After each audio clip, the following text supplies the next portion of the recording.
thorough, trying to think of every angle, every possibility. He'd even looked into moving assets to the children, but they were both still in their early 20s, and putting that kind of responsibility on them felt wrong. The divorce had seemed like the cleanest solution, the only solution. But Sarah had a different perspective. She worked as a nurse at a regional hospital, and she'd seen families destroyed by medical debt, yes, but she'd also seen families destroyed by isolation and secrecy. She'd held the hands of dying patients who'd pushed away everyone they loved because they didn't want to be a burden. She'd watched those patients die alone, surrounded by machines instead of people.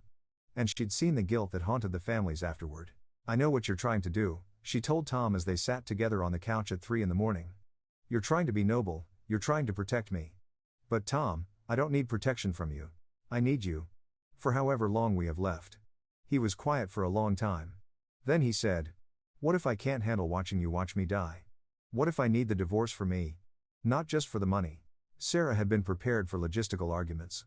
She hadn't been prepared for that. Tom continued, his voice breaking.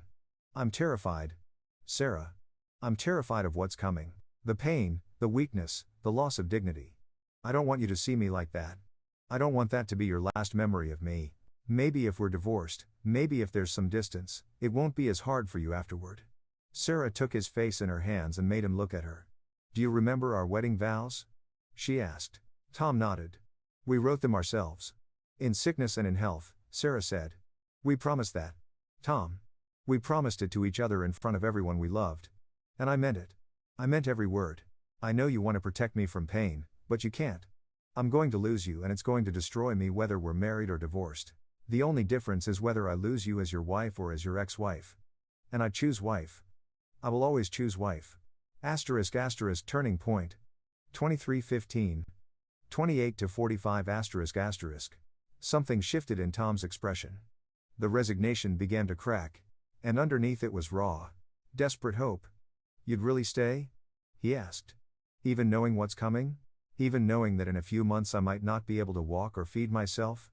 Even knowing you'll spend our savings on treatments that won't work and a funeral you'll have to plan alone?"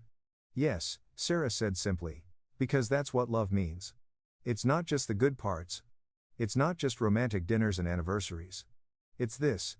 It's the hardest, ugliest, most painful parts. And I want all of it, Tom. I want every single day we have left. Even the terrible ones." They decided that night to tear up the divorce papers. Tom called his attorney the next morning and told him the plan was off. The attorney tried to argue, citing financial liability and asset protection, but Tom cut him off. "My wife and I have made our decision," he said firmly. "We're staying married.